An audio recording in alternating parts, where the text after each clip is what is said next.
देखो आज जो नेक्स्ट पॉइंट जो बात करने जा रहे हैं वो क्या बात करने जा रहे हैं, factors favouring the ionic bond formation. जो आयनिक बॉन्ड का जो फॉर्मेशन करते हैं उसमें कुछ कुछ फैक्टर्स जो होता है वो किस तरह का उसको फेवर करता है या फिर किस तरह का उसको सपोर्ट करता है, ठीक है, उसको हम लोग देखेंगे। जैसे कि फर्स्ट पॉइंट है favour number of valence electron of metals.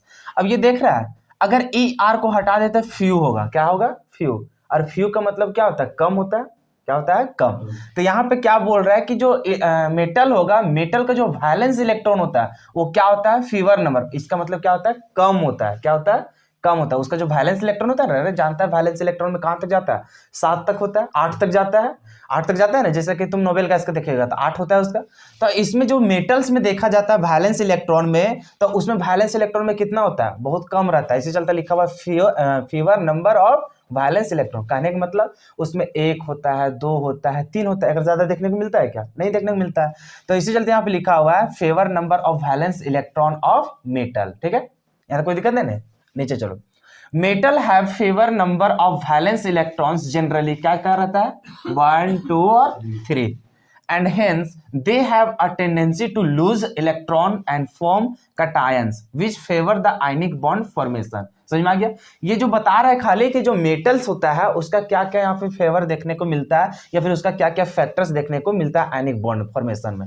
तो यहाँ पे देखता है कि मेटल्स के पास जो होता है वैलेंस इलेक्ट्रॉन, वो वैलेंस इलेक्ट्रॉन में कैसा रहता है, हम लोग को फीवर नंबर में रहता है। कैसा रहता है, फेवर नंबर। मतलब क्या होता है, वैलेंस इलेक्ट्रॉन बहुत कम पाया जाता है उसमें। क्या क्या पाया जाता है, 1, 2 और 3, यही सब तो मिलता है। अब 4 में जैसे जाएगा वैलेंस इलेक्ट्रॉन तुम्हारा कहां पहुंच जाएगा, वो सीधा पी ब्लॉक में। और पी ब्लॉक तुम्हारा क्या रहता है, नॉन मेटल रहता है। तो मेटल तो होगा नहीं हो, इसी चलते जो तुम्हारा मेटल होता है वो मेटल जनरली क्या क्या शो करता है, 1, 2 और 3। यहां तक समझ में आ गया।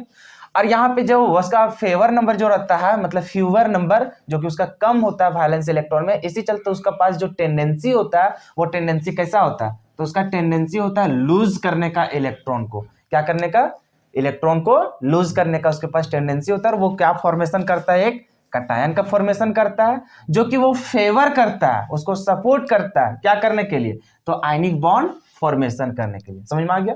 और वैसे भी जानता है आयनिक बॉन्ड का निर्माण कैसे होता है, कटायन और अनायन आने के लिए। तो कटायन कैसे फॉर्मेशन होगा, मेटल से। और मेटल क्या करता है, तो उसके पास वैलेंस इलेक्ट्रॉन जो होता है वो कम होता है, और कम होने की वजह से उसका जो टेंडेंसी होता है वो क्या करने का होता है, इलेक्ट्रॉन को लूज करने का। और जैसे इलेक्ट्रॉन को लूज करता है तो वो क्या बना लेता है, कटायन। और कटायन बनता है तो इसी चलते वो फेवर करता है क्या करने के लिए, तो आयनिक बॉन्ड फॉर्मेशन के लिए। क्या समझ में आ गया पॉइंट। चलो अब सेकेंड में है, जैसे यहाँ पे देख रहा था फीवर नंबर, मतलब क्या चाहिए, उसका कम नंबर देखने को मिलता था। लेकिन यहाँ पे क्या होता है, greater number of valence electron of non metal. जो नॉन मेटल में देखा जाता है वैलेंस इलेक्ट्रॉन वो कैसा देखने को मिलता है, ग्रेटर देखने को मिलता है, मतलब ज्यादा संख्या में देखने को मिलता है। समझ में आ रहा है, मेटल में कम नंबर में, और इसमें क्या देखने को मिलता है, ज्यादा नंबर। अगर तुम लोग भुला जाएगा तो इसका ब्रैकेट में या फिर लाइन खींच करके इसका मतलब लिख देना कम। समझ में आ रहा है ना, इसका कम और इसका क्या होगा, ज्यादा। हालांकि देखेगा दोनों पॉइंट बता अपने से थोड़ा कंपेयर कर सकता है, अरे ग्रेटर लिखा है यहाँ पे फ्यूअर लिखा है, यहाँ से देखो ना ई आर को हटा देगा, इसका मतलब हो जाएगा फ्यू। फ्यू मतलब क्या होता है, कम, ठीक है ना। तो ये क्या है हम लोग को, कम, और ये क्या चीज है, ज्यादा। तो इसमें बोल रहा है कि जो नॉन मेटल के जो वैलेंस इलेक्ट्रॉन होता है उसमें क्या होता है, ग्रेटर नंबर होता है।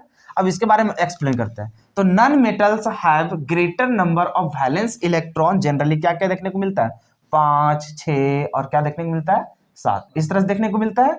तो ये सब होता है। तो इसी चलते हेंस अतः यहाँ पे हम लोग देखेंगे क्या चीज, they have a tendency to gain electron and form anions which favor the ionic bond formation। तो वही चीज हो गया जैसे मेटल रहता था उसके पास क्या रहता था, कम संख्या में रहता था हम लोग को क्या चाहिए, वैलेंस इलेक्ट्रॉन। और यहाँ जो नॉन मेटल की बात कर रहे हैं तो नॉन मेटल के पास कैसा रहता है, हम लोग को ग्रेटर नंबर रहता है। कैसा रहता है, greater number of valence electron, जिसकी वजह से वो क्या करता है, तो उसके पास एक टेंडेंसी होता है क्या करने का, तो गेन ऑफ इलेक्ट्रॉन करने का। क्या करता है हम लोग, इलेक्ट्रॉन को गेन करता है। तो इसी चलते वो कैसा बना देता है हम लोग को, अनायन बनता है। जैसे ये क्या करता था, लूज करता था, कटायन बनाता था। ये क्या कर रहा है, गेन कर रहा है, तो कैसे बनाएगा, अनायन बनाएगा। जो करता है क्या चीज, जो फेवर करता है क्या करने के लिए, तो आयनिक बॉन्ड फॉर्मेशन के लिए। समझ में आ गया? ये दोनों हम लोग को जो कटायन होता है, अनायन होता है, वो फेवर करता है, सपोर्ट करता है क्या चीज करने के लिए? आयनिक बॉन्ड फॉर्मेशन के लिए। तो यहाँ पे सिर्फ बता रहा है कि जो नॉन मेटल होता है वो किस तरह का करता है और तुम्हारा मेटल होता है वो किस तरह से। तो मेटल के पास क्या होता है? कम वैलेंस इलेक्ट्रॉन होता है, इसी वजह से उसका टेंडेंसी होता है क्या चीज? लूज करने का इलेक्ट्रॉन को, और लूज करने के बाद कैसा बनाता है वो? कटायन, जो कि सपोर्ट करता है क्या करने के लिए? आयनिक बॉन्ड फॉर्मेशन। और इसके पास क्या होता है? नॉन मेटल के पास ज्यादा संख्या में होता है वैलेंस इलेक्ट्रॉन, इसी चलते उसका टेंडेंसी क्या होता है हम लोग को? गेन करने का इलेक्ट्रॉन को, और गेन करता है तो क्या बना देता है? अनायन, और अनायन बनाने की वजह से वो क्या करता है? फेवर करता है आयनिक बॉन्ड फॉर्मेशन के लिए। क्या समझ में आ गया दोनों पॉइंट? चलो लिखो इसको। चलो थर्ड पॉइंट जो हम लोग देख रहे हैं वो क्या है? Low ionization energy of metals. अब तुम लोग बताएगा कि आयोनाइजेशन एनर्जी होता क्या था, बताओ। Maximum amount of energy required to lose, मतलब निकाले के लिए सबसे outermost सेल से एक इलेक्ट्रॉन निकालने के लिए जितना एनर्जी की जरूरत पड़े, आयोनाइजेशन एनर्जी। और मैक्सिमम नहीं, वही मिनिमम बोला जाता है। उसमें होता क्या था, जैसे कि मान के चलो यहाँ पे मिनिमम कहने का मतलब कम से कम, मतलब कि मान के चल तू 4 किलो जूल लग रहा है, ठीक, कम से कम है इतना। अगर तू दे देगा तुम्हारा निकल जाएगा, ज्यादा तुम कतनो ले सकता है, 5 6 7 8 कतनो। और तू अगर मैक्सिमम बोल देगा, एक मतलब मान के चलो 100, मैक्सिमम इतना चाहिए, कितना चाहिए? इतना, एक से कम हम निकल जाएगा, एक बात हो जाता है, समझ में आया? और मिनिमम एक से नीचे निकलबे नहीं करेगा, इससे ज्यादा तू जितना दो वो निकल जाएगा। और मैक्सिमम बोल देगा मतलब ये मैक्सिमम हो गया, इससे ज्यादा नहीं, इससे कम भी देगा तब भी निकल जाएगा। लेकिन वहां पे क्या होता है? Minimum energy. समझ में आया ना? अभी सुधार लेना, अगला बार कोई दिक्कत नहीं होगा। अब इसमें क्या होता था कि कोई भी एटम होता था या फिर कोई भी यहाँ पे देखते थे हम लोग एलिमेंट, तो उसका जो आउटर मोस्ट जो सेल होता था उसमें जो तुम्हारा इलेक्ट्रॉन होता था, उसी को जो निकालने में जो एनर्जी, जो मिनिमम एनर्जी लगता था, उसी को हम लोग क्या बोलते थे? Ionisation energy. अब यहाँ पे बात करना है कि मेटल का बात कर रहे थे, इसमें क्या होता होगा आयोनाइजेशन एनर्जी का। तो यहाँ पे कैसा होता है आयोनाइजेशन एनर्जी उसका? लो। अब लो आयोनाइजेशन एनर्जी करने का मतलब यहाँ जो इस इलेक्ट्रॉन को निकालने में जो एनर्जी लगेगा वो बहुत कम लगेगा। अरे बहुत कम ना लगेगा। अब ऐसा क्यों होता है? तो ऐसा इसलिए होता है कि इन लोग को जैसे हम लोग इलेक्ट्रॉन को निकालेंगे, इन लोग को जैसे इलेक्ट्रॉन को निकालेंगे तो वो क्या बनना चाहेगा? नोबेल गैस बनना चाहेगा। अरे बनना चाहेगा कि नहीं चाहेगा? जैसे मान के चलो तुम जाएगा यहाँ पे सोडियम को देखेगा, क्या चीज? सोडियम का, तो इसके पास 11 इलेक्ट्रॉन होता है, अगर एक निकाल देगा वो 10 हो जाएगा। तो चाहेगा लो हमसे तुम क्या करो, एक इलेक्ट्रॉन निकाल लो, तो उसमें कम ही एनर्जी देना पड़ेगा, वो खुद से निकलना चाह रहा है। समझ में आया? तो इसी चलते जो मेटल्स होता है उसके पास क्या होता है? आयोनाइजेशन एनर्जी बहुत कम होता है। तो वही टॉपिक है, नीचे देखो। Metal have generally lower ionisation energy. कैसा होता है? लोअर आयोनाइजेशन एनर्जी होता है, and hence they can easily lose their valence electron. इसी चलते उन लोग क्या करता है? तो इजिली लूज कर देता है अपना क्या चीज? वैलेंस इलेक्ट्रॉन को। क्या करने के लिए? तो टू फॉर्म कटायंस। क्या करने के लिए? कटायंस बनने के लिए, जो कि which favour the ionic bond formation. वैसे भी कटायन तो क्या करता था? आयनिक बॉन्ड फॉर्मेशन को सपोर्ट करता था बनाने के लिए। और किसके रिलेट करके हम लोग बता रहे हैं? आयोनाइजेशन एनर्जी के लिए। समझ में आ गया ना? अगर कोई भी पूछेगा कि मेटल का आयोनाइजेशन एनर्जी कैसा होता है? लो होता है। अब यहाँ पे बात करते हैं किसका? High electron affinity of non metal. अब नॉन मेटल का बात कर रहे हैं, लेकिन यहाँ पे आयोनाइजेशन एनर्जी नहीं, किसका बात कर रहे हैं? इलेक्ट्रॉन एफिनिटी का बात कर रहे हैं। किसका बात कर रहे हैं? Electron affinity. अब बताओ कि इलेक्ट्रॉन एफिनिटी क्या होता था? वही होता था कि अगर कोई आइटम अभी क्या कर रहे थे, इस इलेक्ट्रॉन को मतलब कि निकाल रहे थे, अब क्या करना, एक एक्स्ट्रा इलेक्ट्रॉन को हम लोग क्या करते थे? तो इसमें ऐड करते थे, वही वैलेंस सेल वाला में, ऑटरमोस्ट सेल में। तो इस इलेक्ट्रॉन को यहाँ पे रखने के लिए जितना एनर्जी लगता था उसी को हम लोग क्या बोलते थे? इलेक्ट्रॉन एफिनिटी बोलते थे। वही चीज है। अब इसमें दिक्कत ये रहता है कि कौन इलेक्ट्रॉन ज्यादा रखना चाहेगा और कौन कम रखना चाहेगा। अगर जो ज्यादा रखना चाहेगा वो चाहेगा कि ना हमसे हमारे पास क्या हो, इलेक्ट्रॉन आ जाए, और जो इलेक्ट्रॉन आना चाहेगा मतलब लाना चाहेगा उसके पास क्या होगा? इलेक्ट्रॉन एफिनिटी भी ज्यादा होगा। इसका मतलब क्या होता है? इलेक्ट्रॉन एफिनिटी का तुम लोग को मतलब समझाए थे कि चाहत। क्या होता है? चाहत, कि कौन कितना ज्यादा चाहता है इलेक्ट्रॉन को ऐड करना, और जो सबसे ज्यादा जो रखना चाहेगा उसका एफिनिटी भी क्या होगा? ज़्यादा होगा। तो यहाँ पे इसी चलता है जितना भी नॉन मेटल होता है उन लोग लगभग क्या करता है, इलेक्ट्रॉन को रखना ही चाहता है। अब वहाँ पे इसी चलते क्या लिखा जाता है कि नॉन मेटल के पास कैसा होता है, हाई इलेक्ट्रॉन एफिनिटी होता है, क्योंकि उन लोग इलेक्ट्रॉन को क्या करना चाहता है, रखना चाहता है। अब आगे चलो, नॉन मेटल्स क्या चीज, नॉन मेटल्स हैव क्या होता है, high electron affinity due to the greater effective nuclear charge.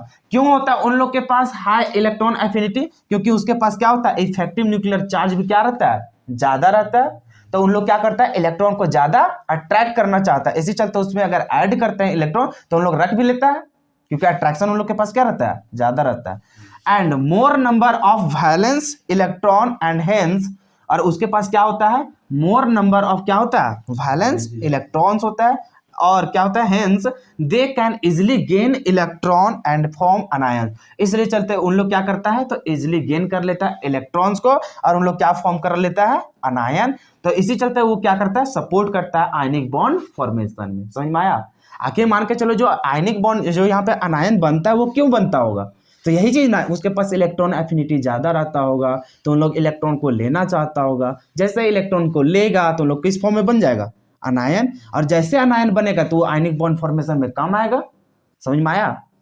तो ये था उसका प्रोसेस कि यहाँ पे आयोनाइजेशन एनर्जी के बारे में पढ़े कि कोई मेटल रहेगा तो वो हम लोग को क्या करेगा, इलेक्ट्रॉन को डोनेट करना चाहेगा। समझ में आ गया? तो उसके पास बहुत कम हम लोग को क्या रहता है, आयोनाइजेशन एनर्जी रहता है। और वही बात करते हैं नॉन मेटल का, तो इसके पास इलेक्ट्रॉन एफिनिटी क्या होता है, ज्यादा होता है। इसी वजह से क्या होता है, उन लोग इलेक्ट्रॉन को एक्सेप्ट भी कर पाता है, और जैसे एक्सेप्ट करता है तो उन लोग क्या बन जाता है, अनायन। समझ में आया? तो ये दो पॉइंट याद रखना, इस क्या करता है, इलेक्ट्रॉन एफिनिटी की वजह से यहाँ पे क्या करता है, अनायन के फॉर्मेशन करता है। लो आयोनाइजेशन एनर्जी की वजह से इन लोग क्या करता है, कटायन का फॉर्मेशन करता है, जो कि सपोर्ट करता है एक क्या चीज करने के लिए, आयनिक बॉन्ड फॉर्मेशन के लिए। क्या समझ में आ गया? चलो नोट करो।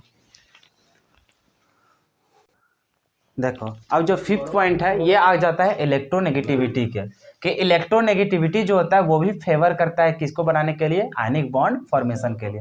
अब यहाँ पे जो हम लोग इलेक्ट्रोनेगेटिविटी का बात करते हैं, यहाँ पे डिफरेंस जो देखेंगे वो हम लोग को क्या होना चाहिए, बहुत ज्यादा होना चाहिए, जिस तभी हम लोग को क्या होगा, वो आयंस में फॉर्मेशन हो पाएगा। जैसे यहाँ पे देखो लिखा गया है, greater electronegativity difference between metal and non metal. ये दोनों के बीच में कैसा होना चाहिए, इलेक्ट्रोनेगेटिविटी का डिफरेंस बहुत ज्यादा होना चाहिए। जैसे कि यहाँ पे देखो ए जो दिखाया गया वो क्या है, लेस इलेक्ट्रोनेगेटिव एटम, जिसको क्या बोल रहे हैं हम लोग, मेटल। और बी क्या दिखा रहा है, अ मोर इलेक्ट्रोनेगेटिव एटम, जिसको क्या बोल रहे हैं, नॉन मेटल। अब यहाँ पे एक्स ए क्या हो जाएगा, अरे ये तो हम लोग इलेक्ट्रोनेगेटिविटी दिखाता था, यही काहे रे, तो वही क्या हो जाएगा, इलेक्ट्रोनेगेटिविटी ऑफ ए, और ये क्या हो जाएगा, इलेक्ट्रोनेगेटिविटी ऑफ बी। अब यहाँ पे केस अनुसार यहाँ 3 गो केस पढ़ेंगे। यहाँ पे देखो केस नंबर 1, यदि एक्स बी माइनस एक्स ए क्या हो, ग्रेटर देन हम लोग को हो किससे, 1.7 से, तो A B has ionic bond. अगर ये वाला कंडीशन फॉलो किया कि जो इलेक्ट्रोनेगेटिव जो तुम्हारा नॉन मेटल का और इलेक्ट्रोनेगेटिविटी जो तुम्हारा मेटल का, वो दोनों का अगर डिफरेंस को देखा जाए और डिफरेंस किससे ज्यादा मिल जाए, 1.7 से, तो उस कंडीशन में बोलेंगे जो तुम्हारा कंपाउंड बनेगा आयनिक कंपाउंड ए बी, वो कैसा रहेगा, हम लोग को आयनिक कंपाउंड। जैसे तुमको पहचान करना है कि जो ए बी रहेगा उसको कैसे करेंगे हम लोग, इलेक्ट्रोनेगेटिविटी से, कि 2 को कंपाउंड ले लेंगे, मतलब कि 2 को एटम ले लेंगे ए और बी। अगर वो दोनों का इलेक्ट्रोनेगेटिविटी का डिफरेंस अगर 1.7 से अगर ज्यादा रहा तो उस कंडीशन में उस कंपाउंड को हम लोग क्या बोलेंगे, आयनिक कंपाउंड, या फिर उस बॉन्ड जो वहां पे बनेगा उसको क्या बोलेंगे, आयनिक बॉन्ड बोलेंगे। यहां तक दिक्कत नहीं ना? आगे चलो, जैसे एग्जांपल है NaF। यहाँ पे देखा जाता है इलेक्ट्रोनेगेटिविटी जो Na होता है प्रैक्टिकल वैल्यू है, ठीक है ना, यहाँ पे ऐसा नहीं हम खुद से लिखे हैं, ये क्या है, प्रैक्टिकल वैल्यू। तो इसका जो सोडियम का इलेक्ट्रोनेगेटिविटी जो होता है कितना होता है, 0.9, और फ्लोरीन का कितना होता है, 4। अब ये दोनों का डिफरेंस देखा गया तो कितना मिला, 3.1। देख रहा है, इससे बहुत ज्यादा दिखने मिल रहा है, इससे थोड़ा सा भी ज्यादा रहा, इसका मतलब वो क्या है, आयनिक बॉन्ड। तो ये भी क्या होगा, आयनिक बॉन्ड होगा। इस चलते बता दिया कि NaF हैज क्या चाहिए, आयनिक बॉन्ड। चलो इसको नोट करो, फिर दूसरा केस को देखो। केस नंबर 3 और केस नंबर 4 इस सब का चर्चा करते हैं। देखो केस नंबर 2 में क्या होता है, अगर इलेक्ट्रोनेगेटिविटी का जो डिफरेंस होगा 1.7 से कम हो या तो फिर 0 इक्वल ना हो। अरे कम है इसका मतलब क्या हो, 0 का इक्वल ना हो, सिर्फ 0 का इक्वल सिर्फ ना होना चाहिए, बाकी उससे नेगेटिव भी हो सकता है, कुछ भी हो सकता है। तो उस कंडीशन में जो AB का जो कंपाउंड रहेगा उसके बीच में जो बॉन्ड रहेगा वो कैसा रहता है, पोलर कोवैलेंट बॉन्ड होता है। जैसे कि यहाँ पे HCl ले लिए, इसका इलेक्ट्रोनेगेटिविटी का डिफरेंस देख रहा है कितना मिल रहा है, 0.9। 0 आ रहा है का, नहीं आ रहा है, तो 0 नहीं आ रहा है लेकिन 1.7 से कम है तो है। तो इसी चलते इस तरह का बॉन्ड को हम लोग क्या बोलते हैं, पोलर कोवैलेंट बॉन्ड बोलते हैं। क्या बोलते हैं, पोलर कोवैलेंट बॉन्ड। तो जो HCl होगा पोलर कोवैलेंट बॉन्ड। हालांकि कोवैलेंट बॉन्ड के बारे में फिर से पढ़ेंगे हम लोग आगे। फिर देखो केस नंबर 3, यदि XB माइनस XA किसके इक्वल हो जाए, 0 का, तो उस कंडीशन में क्या होता है, तो वो कंपाउंड के पास जो बॉन्ड होगा वो कैसे होगा, नॉन पोलर कोवैलेंट बॉन्ड। वो भी होता है कोवैलेंट बॉन्ड ही, लेकिन कैसा होता है, नॉन पोलर। यहाँ पे बात क्या हो रहा था, पोलर, यहाँ पे क्या हो रहा था, नॉन पोलर। यहाँ तक समझ में आ गया। उसके बाद केस नंबर जो यहाँ पे 4 का बात कर रहे हैं, तो यहाँ पे देखो XB माइनस XA उसका इलेक्ट्रोनेगेटिविटी किसका इक्वल हो जाए, 1.7। तो उस समय जो AB जो रहेगा तुम्हारा कंपाउंड, उसके पास जो बॉन्ड रहेगा वो क्या रहता है, 50-50 रहता है। 50% आयनिक बॉन्ड भी और 50% क्या रहता है, कोवैलेंट बॉन्ड। तो इतना नोट करो। फिर हम लोग लास्ट टॉपिक सिर्फ थोड़ा सा चर्चा कर लेते हैं। देखो अब जो इसका 6th पॉइंट था, जो कि किस किस फैक्टर्स पे डिपेंड कर रहा था, बहुत सारा देखा। इलेक्ट्रोनेगेटिविटी देखा, उसके पहले इलेक्ट्रॉन एफिनिटी देखा, फिर आयोनाइजेशन एनर्जी देखा, ये सब देखा। तो एक तुम्हारा फैक्टर्स क्या होता है, लैटिस एनर्जी भी होता है। क्या होता है, लैटिस एनर्जी। जो तुम्हारा आयनिक जो सॉलिड जो रहता है उसके पास कैसा रहता है, हाई लैटिस एनर्जी। अब ये लैटिस एनर्जी होता क्या है, देख रहे हैं यहाँ पे लिखा हुआ है कि लैटिस एनर्जी क्या होता है, यू होता है। अरे इतना ही नहीं रहता, इसके बारे में पूरा चर्चा करना है। तो ये जो टॉपिक शुरू करेंगे वो कल करेंगे। फिलहाल ये जो उसका फैक्टर्स था इसको तो जानना जरूरी है ना।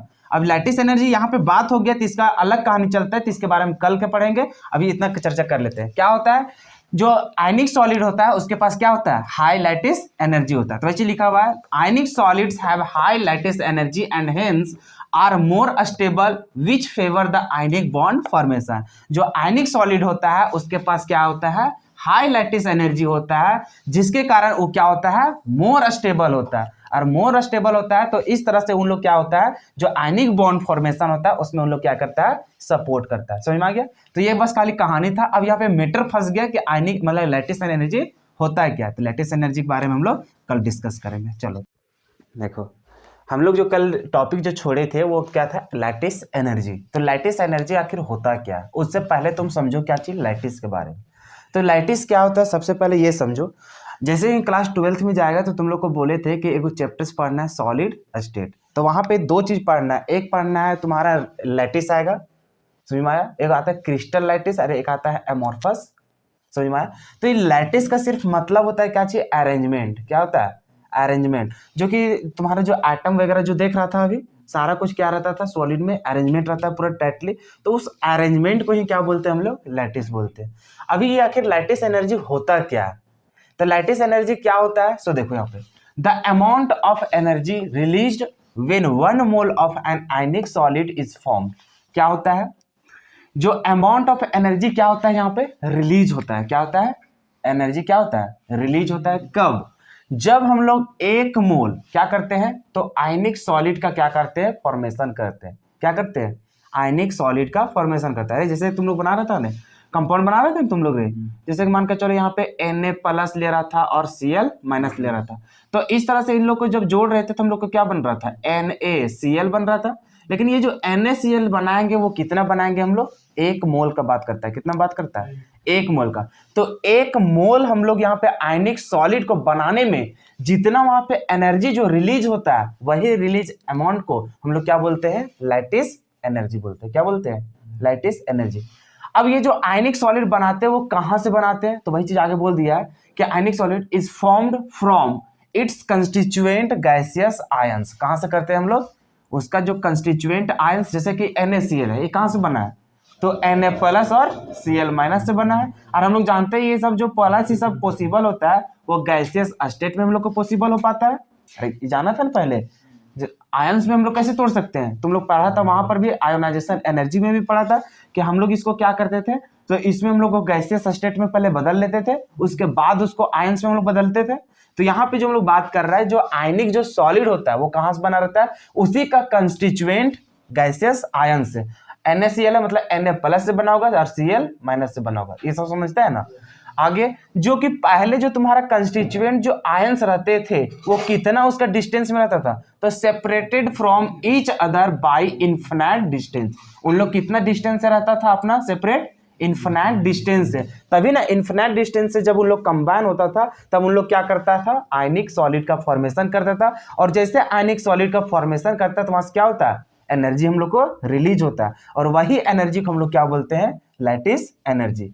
तो वही चीज लिखा हुआ इनफिनाइट डिस्टेंस इज कॉल्ड क्या चीज, लैटिस एनर्जी। और इसको जो डिनोट किया जाता है वो क्या चीज, कैपिटल लेटर यू से दिखाया जाता है, और उसको एक्सप्रेस जो किया जाता है वो किस में किया जाता है, किलो जूल पर मोल में या फिर किलो कैलोरी पर मोल। ये जो कैलोरी और जो जूल है वही तुम्हारा क्या है, एनर्जी का यूनिट होता है। और ये एक मोल के लिए दिखाते हैं, इसी चलते उसको क्या करते हैं, पर मोल में दिखाते हैं। और ये किलो इसी चलते क्योंकि थोड़ा बड़ा अमाउंट लेते हैं, ठीक है, तो उसमें हम लोग किलो में इसको डिनोट करते हैं। अगर वहां पे मान के चलो इस तरह से भी आता है, मान के चलो 4 3 7 5 इतना तुम्हारा आ गया क्या चीज, कैलोरी, और यहाँ पे क्या आ गया, पर मोल। अगर इस तरह से आ गया तो हम लोग इतना नहीं दिखाएंगे, इसको किस में कन्वर्ट कर देंगे, किलो में। किस में कर देंगे, किलो में। तो हम लोग डायरेक्टली इस तरह से नहीं रखते हैं, जब भी हम लोग यूनिट लिखते हैं तो उसको किलो में लिखते हैं, ये सब एनर्जी का। समझ में आ रहा है ना। तो अभी फिर से एक बार समझा देते हैं कि आखिर क्या है ये लैटिस एनर्जी। तो लैटिस एनर्जी कुछ नहीं है, ये क्या है, एक अमाउंट है एनर्जी का जो रिलीज होता है। कब रिलीज होता है, जब हम लोग एक मोल क्या करते हैं, आयनिक सॉलिड का फॉर्मेशन करते हैं। अब ये फॉर्मेशन कहां से करते हैं, तो from its constituent gaseous ions, जो कि सेपरेटेड रहता है कहां से, तो फ्रॉम ईच अदर, एक दूसरे से जो सेपरेट रहता है, कितना डिस्टेंस है, तो बाय इन्फिनाइट डिस्टेंस। तो उसी को हम लोग क्या बोलते हैं, लैटिस एनर्जी। और इसको डिनोट करते हैं यू से, और इसको एक्सप्रेस करते हैं किलो जूल पर मोल और किलो कैलोरी पर मोल। क्या तुम्हें पता क्या चीज, अरे किलो कैलोरी पर मोल रे, समझ में। अब समझ में आ गया तुम लोग को कि आखिर लैटिस एनर्जी होता क्या है। अरे समझ में आ गया ना, कि मतलब समझ जाना कि जो हम लोग यहाँ पे सॉलिड जो बनाते थे, आयनिक सॉलिड, उसको बनाने में जितना भी हम लोग को एनर्जी जो रिलीज होता है, तो वही रिलीज को हम लोग, एनर्जी को हम लोग क्या बोलते हैं, लैटिस एनर्जी। बस उसको थोड़ा सा एक्सपेंड कर दिया डेफिनेशन को, कि जो एक मोल जो आयनिक सॉलिड बनाया वो कहां से बनाता है, तो उसी का कंस्टिट्यूएंट आयन से, जो कि सेपरेटेड रहता है एक दूसरे से कितना डिस्टेंस में, तो इनफिनाइट डिस्टेंस से। बस खाली एक्सप्लेन कर दिया, समझ में आ गया ना। चलो अब जैसे कि मान के चलो ई क्या चीज है, एम एन प्लस, इसका मतलब एम किसको दिखाता था, मेटल को, और एक्स किसको दिखाता था, नॉन मेटल को। अब एम के ऊपर एन प्लस, अतः उतना ही तो इसके पास एन माइनस चाहिए। तुम लोग पहले भी इसका प्रॉपर्टी पढ़ चुका था। तो ये दोनों किस में रहना चाहिए, गैसियस स्टेट में। जब भी तुम किसी भी एलिमेंट को अगर आयंस में तोड़ना चाहता है तो उससे पहले इसको किस में कन्वर्ट करना पड़ेगा, गैसियस स्टेट में। एकदम नियम ही है, ठीक है। अब इसको क्या करेंगे, जब इन लोग को कंबाइन करते हैं, कंबाइन करने के बाद क्या बनाता है, तुम्हारा एक आयनिक सॉलिड बनाता है। समझ में आ गया। और आयनिक सॉलिड बनाने के दौरान ही तुम्हारा क्या होता है, एक एनर्जी रिलीज होता है। तो यही जो अमाउंट ऑफ जो एनर्जी होता है, इसी को हम लोग क्या बोलते हैं, लैटिस एनर्जी। तो जो यू के बारे में समझ गया कि ये क्या होता है, लैटिस एनर्जी, जिसको जो डिनोट करते हैं। और पहले ही जानता है कि अगर एनर्जी रिलीज हो रहा है तो एक्सोथर्मिक रहेगा, और एक्सोथर्मिक रहेगा तो उसको डिनोट कैसे करते हैं, नेगेटिव में। तो यहाँ पे क्या हो जाएगा, नेगेटिव इसका वैल्यू होगा। और ये क्या होता है, एनर्जी इज रिलीज को दिखाता है, और ये कैसा रहता है, एक्सोथर्मिक प्रोसेस होता है। अब देखो ये इंथैल्पी जो होता है, डेल्टा एच, मतलब यही तो एनर्जी को दिखाता है। और वही जो एनर्जी होता है उसका वैल्यू क्या होता है, माइनस यू। यू तो जिसका अमाउंट होगा, और ये माइनस दिखाता है उसकी निकल रहा है एनर्जी। क्या समझ में आ गया यहाँ तक। आगे देखो एक एग्जांपल से समझाया गया है, जैसे मैग्नीशियम ऑक्साइड को समझाया गया कि देखो मैग्नीशियम है, उसको गैसियस स्टेट में करेगा तो उसके ऊपर कितना पॉजिटिव चार्ज होगा, 2 पॉजिटिव, और ऑक्सीजन के ऊपर कितना रहता है, 2 नेगेटिव। अब ये दोनों को जब कंबाइन करते हैं, कंबाइन करने के बाद तुम्हारा क्या मिलता है, MgO, जो कि सॉलिड स्टेट में। हमेशा याद रखना इन लोग गैसियस स्टेट में रहता है, और जैसे कंबाइन करता है तो आयनिक सॉलिड कैसा रहता है, कहने से पता चल रहा है सॉलिड होता है। तो हमेशा तुम लोग ध्यान में रखना कि जो आयनिक कंपाउंड बनता है वो कैसा रहता है, सॉलिड स्टेट में, कहीं ऑब्जेक्टिव में घुस ना जाए, इसलिए दिमाग में बैठा के रखना, ठीक है। अब यहाँ पे देखो ये जो कंपाउंड बना, इसके साथ देख रहा है प्लस के साथ ये लिखा हुआ है, मतलब यहाँ पे क्या हो रहा है, एनर्जी भी निकल रहा है साथ ही साथ। तो अब देखो ये जब एक ही रिएक्शन के साथ में जब लिखा रहता है तो यहाँ पे पॉजिटिव रहता है, और इसको जब सेपरेट करके लिखते हैं, सिर्फ एनर्जी को दिखाते हैं, तो उसमें क्या लिखना पड़ता है, नेगेटिव। समझ में आ रहा है। यहाँ पे जब रिएक्शन के साथ ही में जब लिखा रहेगा तुम्हारा एनर्जी, तो उस समय तुम्हें क्या रहेगा, पॉजिटिव में लिखा हुआ कि इसके साथ ये भी हम लोग को निकल रहा है। लेकिन जब इसको अलग से लिखेंगे, सिर्फ एनर्जी को दिखाएंगे, तो उसमें तुमको चार्ज दिखाना पड़ेगा ना, तो यहाँ पे क्या हो जाएगा, नेगेटिव। समझ में आ रहा है यहाँ पे। तो ये जो प्रैक्टिकल वैल्यू है, क्या चीज है, प्रैक्टिकल वैल्यू, कि जब मैग्नीशियम ऑक्साइड को जब करते तो उस समय जो तुम्हारा एनर्जी रिलीज होता है कितना होता है, 3795 किलो जूल पर मोल। देख रहे हैं कितना ज्यादा अमाउंट में निकलता है एनर्जी। तो ये हम लोग को एनर्जी निकलता है, तो इसी को हम लोग क्या बोलते हैं, लैटिस एनर्जी। क्या यहाँ तक समझ में आ गया ना। चलो इसको लिखो फिर मिटाते हैं। देखो जो लैटिस एनर्जी होता है वो तो तुम समझ गया कि जब हम लोग आयंस को जोड़ते थे हम लोग को क्या बनता था, एक आयनिक सॉलिड। और आयनिक सॉलिड बनाने के दौरान जो एनर्जी हम लोग को रिलीज होता था उसको क्या बोलते थे, लैटिस एनर्जी। लेकिन लैटिस एनर्जी को इस तरह से भी डिफाइन किया जा सकता है, वहां पे क्या था, एनर्जी रिलीज हो रहा था, अभी क्या करेंगे, एनर्जी को हम लोग देंगे, क्या करने के लिए, तो हम लोग पहले कर रहे थे कंस्टिट्यूएंट आयंस को मिलाते थे तो एक आयनिक हम लोग को कंपाउंड निर्माण होता था। अभी क्या करेंगे, आयनिक जो कंपाउंड रहता था तुम लोग को उसी को क्या करेंगे, तोड़ेंगे, और तोड़ने में जितना एनर्जी जो रिलीज हो रहा था ना उतना ही एनर्जी फिर से देना पड़ेगा, तब फिर हम लोग को क्या हो जाएगा, वो फिर से हम लोग निकल जाएगा उसका कंस्टिट्यूएंट आयंस में। तो वहां पे क्या था कि जब हम लोग को जोड़ते थे तो उसमें एनर्जी निकलता था, अभी उसको तोड़ेंगे तो तोड़ने में एनर्जी हम लोग को क्या करना पड़ेगा, देना पड़ेगा। जैसे कि यहाँ पे देखो, it may be defined as, इस तरह से भी इसको डिफाइन किया जा सकता है, किसको, लैटिस एनर्जी को। क्या, तो the amount of energy needed to break, क्या चीज कर रहे हैं, नीडेड टू ब्रेक, कि तोड़ने के लिए जितना एनर्जी हम लोग को जरूरी पड़ेगा, क्या कर, मतलब कितना तोड़ने के लिए, तो 1 mole of an ionic solid into its constituent gaseous ions, कि उतना 1 मोल आयनिक सॉलिड को उसके कंस्टिट्यूएंट आयंस में तोड़ने में जितना एनर्जी हम लोग को लगेगा उसी को हम लोग क्या बोलते हैं, लैटिस एनर्जी। जैसे कि पहले क्या करते थे, इसे देखो, पहले इधर से शुरू करते थे, इधर से करते थे Mn प्लस और XN माइनस, और इधर से इधर रिएक्शन चलते थे तो हम लोग को क्या मिलता था, आयनिक सॉलिड बनता था और लैटिस एनर्जी रिलीज होता था। अभी क्या हो गया, तुम्हारे पास लैटिस मतलब कि पहले से तुम्हारा आयनिक सॉलिड है, तो आयनिक सॉलिड को उसको क्या करना है, कंस्टिट्यूएंट आयंस में तोड़ना है, तो उसके लिए क्या करना पड़ेगा, एनर्जी अभी देना पड़ेगा। और ये जो एनर्जी जो हम लोग दे रहे हैं इसी को हम लोग क्या बोलते हैं, लैटिस एनर्जी। तो यहाँ पे देखो, लैटिस एनर्जी समझ गया, जो पहले भी यू था अभी भी है, लेकिन शर्त ये था कि उस समय हम लोग को एनर्जी निकल रहा था तो इसी चलते उसका वैल्यू क्या चल लेते थे, नेगेटिव में। लेकिन अभी क्या कर रहे हैं, एनर्जी दे ना रहे हैं, तो एनर्जी दे रहे हैं तो उसमें क्या चिन्ह देंगे हम लोग, पॉजिटिव वैल्यू, ठीक है। बाकी देखो उसका वैल्यू सेम ही रहेगा, देखो यही रिएक्शन को समझाया था, देखो ये वाला, और इतना ही वैल्यू उसमें भी था, निकल रहा था, लेकिन अभी उतना ही वैल्यू का चीज तुमको देना पड़ेगा। एक तरह से समझ सकता है, आयोनाइजेशन जो एनर्जी था ना, कि इलेक्ट्रॉन को निकालने में जितना और उतना ही हम लोग को क्या कर रहे थे, इलेक्ट्रॉन गेन एंथैल्पी में, कि उतना ही एनर्जी हम लोग को देंगे तब हम लोग को क्या होगा उसमें, मतलब कि उतना निकलेगा तब तुम्हारा क्या होगा, इलेक्ट्रॉन वहां पे समाएगा, उसके साथ ऐड होगा ना रे, तो जब जुड़ता है तो एनर्जी निकलता है और उसको निकालते हैं तो हम लोग को एनर्जी देना पड़ता है। तो उसी तरह से ये भी हो गया कि वहां पे निकल रहा था तो हम लोग को नेगेटिव वैल्यू में, और दे रहे हैं तो हम लोग को पॉजिटिव वैल्यू में। और इसको क्या बोलते हैं, एनर्जी इज एब्जॉर्ब, यहाँ पे एनर्जी एब्जॉर्ब ना कर रहा है, रिलीज नहीं कर रहा है। और इसको हम लोग क्या बोलते हैं, एंडोथर्मिक प्रोसेस, कि जब हम लोग एनर्जी को देते हैं तो होता है एंडोथर्मिक, और एनर्जी जब रिलीज होता है तब हम लोग को क्या होता है, एक्सोथर्मिक। अब यहाँ पे डेल्टा एच का वैल्यू कैसा रहेगा, पॉजिटिव यू में। जैसे कि एग्जांपल लेकर के दिखाए थे, इसको इसका रिवर्स कर देते थे तो ये हो जाता था नेगेटिव वैल्यू में, लेकिन अभी इधर से इधर जा रहे हैं तभी किस में चल जाएगा, पॉजिटिव वैल्यू में। क्या ये सब वैल्यू समझ में आ गया ना, कैसे हो रहा है, चलो। तो इस तरह से भी उसको डिफाइन किया जा सकता है। अब चलते हैं इसका फैक्टर्स। देखो, जैसे कि हम लोग देख लिए यहाँ पे लैटिस एनर्जी के बारे में देख लिए, तो अब देखना है कि लैटिस एनर्जी का जो यहाँ पे होता है अफेक्ट जो करता है आयनिक बॉन्ड में, वो किस तरह से करता है। सबसे पहले यहाँ पे देखो, the electrostatic force of attraction coulombic force acting between the oppositely charge ions in an ionic crystal is given by. अभी देखो तुम लोग क्लास 12th में जाएगा, केमिस्ट्री मतलब फिजिक्स पढ़ेगा तो चैप्टर नंबर 1 में आएगा, इलेक्ट्रोस्टैटिक फोर्स के बारे में पढ़ना है, जिसमें से हम लोग चार्ज के बारे में पढ़ेंगे। क्या पढ़ेंगे, चार्ज के बारे में। तो दो गो ऑपोजिटिवली चार्ज रहता है तो उन लोग के बीच में जो फोर्स ऑफ अट्रैक्शन होता है वही फोर्स ऑफ अट्रैक्शन को हम लोग क्या बोलते हैं, इलेक्ट्रोस्टैटिक फोर्स, ठीक है। अब होता है क्या, सो देखो इधर देखो ना, होता क्या है, जैसे एक पॉजिटिव चार्ज है, एक क्या है, नेगेटिव चार्ज। अब इसमें क्या है, इसको कैटायन बोलते हैं, इसको अनायन बोलते हैं। अब इसके बीच में कुछ ना कुछ तो डिस्टेंस होगा। अब इसका जो चार्ज का वैल्यू जो होता है, चार्ज का कुछ वैल्यू होता है ना, तो जो चार्ज को दिखाते हैं वो Q से दिखाते हैं। क्या चीज दिखाते हैं, Q से। तो इसको मान लिए Q1, इसको मान लिए Q2, ताकि अलग अलग पता चले ना। तो इसमें क्या करते हैं, तो उसमें पढ़ेगा कि फोर्स ऑफ जो अट्रैक्शन जो निकालते हैं इलेक्ट्रोस्टैटिक फोर्स, तो उसका क्या होता है, तो F बराबर जान रहा है फोर्स होता है। तो जो फोर्स होता है वो डायरेक्टली प्रोपोर्शनल होता है Q1 इंटू Q2 और बटम क्या चीज, R स्क्वायर।